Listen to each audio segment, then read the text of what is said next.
Good evening friends. मैं काफ़ी दिन बाद वीडियो बना रही हूँ। कुछ रीज़न से मैं ज़्यादा ही बिज़ी हो गई थी, इस वजह से मैं वीडियो नहीं बना पा रही थी।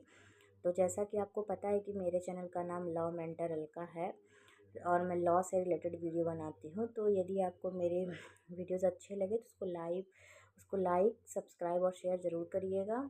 और आज मैं आपको जो बताने जा रही हूँ उस टॉपिक का नाम है कि राष्ट्रपति की जो क्षमादान की शक्तियाँ होती हैं वो क्या शक्तियाँ होती हैं और उसको किस अनुच्छेद में बताया गया है। तो अगर आपको मेरा चैनल अच्छा लगे तो इसे लाइक और सब्सक्राइब ज़रूर करिएगा। तो चलिए स्टार्ट करते हैं।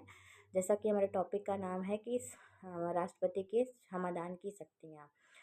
तो संविधान के जो आर्टिकल या अनुच्छेद 72 है उसमें राष्ट्रपति को क्षमादान की शक्तियाँ दी गई हैं। तो संविधान के अनुच्छेद 72 में राष्ट्रपति को उन व्यक्तियों को क्षमा करने की शक्तियाँ प्रदान की गई हैं जो कुछ मामलों में दोषी करार दिए जाते हैं। जैसे कि यदि जो संघीय विधि के विरुद्ध जो है अपराध में दंड दिए गए व्यक्ति हो, या फिर सेना न्यायालय द्वारा दिए गए दंड हो, या फिर जो है दंड का जो स्वरूप है वो मृत्यु दंड हो। तो जो राष्ट्रपति को जो क्षमादान की जो शक्ति होती है वो न्यायपालिका से पूर्ण रूप से स्वतंत्र होती है और वह जो है कार्यकारी शक्ति होती है। और राष्ट्रपति अपनी शक्तियों का प्रयोग करने के लिए वो न्यायालय की तरह नहीं पेश आता है।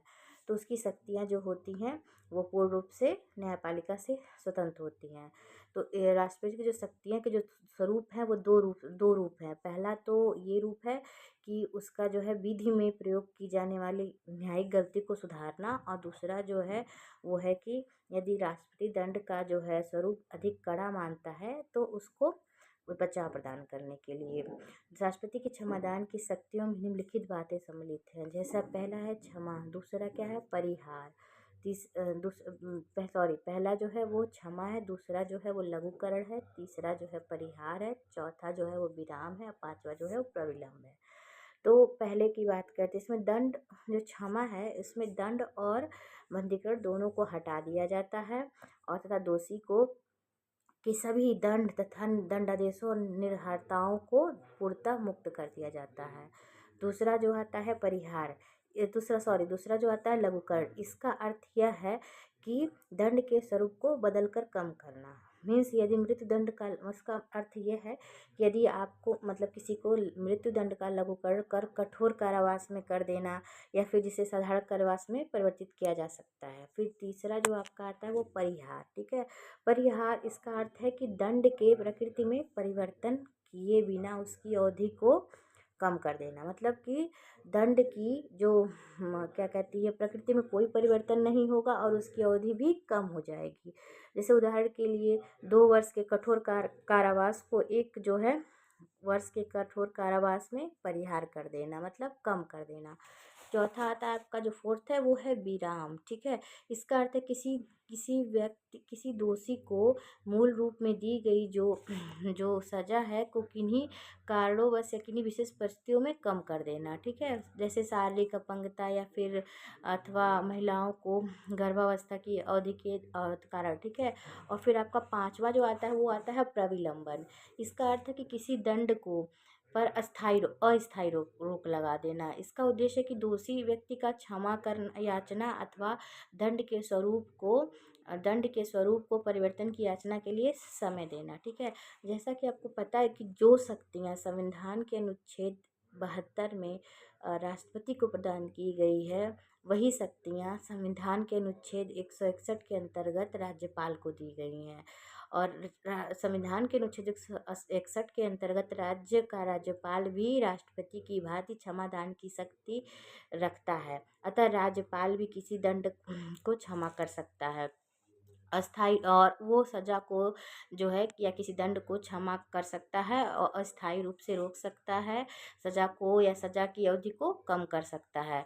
वह राज्य विधि के विरुद्ध जो है अपराध में दोषी व्यक्ति को सजा को निलंबित कर सकता है और दंड का स्वरूप बदल सकता है और दंड की अवधि भी कम कर सकता है। परंतु कुछ परिस्थितियों में राज्यपाल को क्षमा दान की जो शक्तियाँ हैं वो राष्ट्रपति से भिन्न है। मतलब कुछ कंडीशंस ऐसे हैं जिसमें क्षमादान की जो शक्तियां हैं वो राज्यपाल से और राष्ट्रपति की भिन्न है। जैसे कि राष्ट्रपति सैन्य न्यायालय की दी गई सजा को क्षमा कर सकता है, परंतु राज्यपाल नहीं कर सकता है। ठीक है। तो जैसे कि आपको मैंने बताया कि जो राष्ट्रपति है वो जो सेना न्यायालय द्वारा दी गई जो सजा होती है उसको राष्ट्रपति जो है वो क्षमा कर सकता है, लेकिन ये अधिकार जो है मतलब ये राज्यपाल को ये नहीं दिया गया है, ये राइट। ठीक है। दूसरा, राष्ट्रपति मृत्युदंड को क्षमा कर सकता है परंतु राज्यपाल नहीं कर सकता है। जैसे किसी भी मतलब दोषी व्यक्ति की अगर मतलब मृत्युदंड है या ऐसा चीज़ है तो फिर उसके लिए राज्यपाल उसको क्षमा नहीं कर सकता है, लेकिन उसकी मृत्युदंड को राष्ट्रपति क्षमा कर सकता है। राज्य विधि द्वारा मृत्युदंड की सजा को जो है कम करने की शक्ति में निहित है, न कि राज्यपाल में। ठीक है। और हालांकि राज्यपाल मृत्युदंड को निलंबित दंड का स्वरूप परिवर्तित अथवा दंडावधि को कम कर सकता है, लेकिन उसे माफ नहीं कर सकता है। ठीक है। क्षमा नहीं कर सकता है। उच्चतम न्यायालय ने राष्ट्रपति की क्षमादान शक्तियों का विभिन्न मामलों में अध्ययन कर निम्नलिखित सिद्धांत बनाए हैं। जैसे कि दया की याचना करने वाले व्यक्ति को राष्ट्रपति में मौखिक सुनवाई का अधिकार नहीं है। ठीक है। दूसरा, राष्ट्रपति जो है प्रमाणी का पुनः या साक्षी का पुनः अध्ययन कर सकता है और उसका विचार न्यायालय से भिन्न हो सकता है। तीसरा जो है वो राष्ट्रपति इस शक्ति का प्रयोग केंद्रीय मंत्रिमंडल के परामर्श पे करेगा। और चौथा है, राष्ट्रपति को अपने आदेश के कारण बताने के लिए बाध्य नहीं है। ठीक है। और पांचवा और लास्ट है कि राष्ट्रपति न केवल दंड पर राहत दे सकता है बल्कि प्रामाणिक भूल के लिए भी राहत दे सकता है। तो आई थिंक आपको ये टॉपिक अच्छा लगा होगा और आई थिंक समझ में भी आया होगा। और अगर आपको नहीं समझ में आया है तो फिर आप मुझे कमेंट में ज़रूर बताइएगा, मैं टॉपिक आपको फिर से समझाने की कोशिश करूँगी। और ये अगर आपको अच्छा लगेगा तो इसको लाइक एंड सब्सक्राइब ज़रूर करिएगा। तब तक के लिए बाय बाय।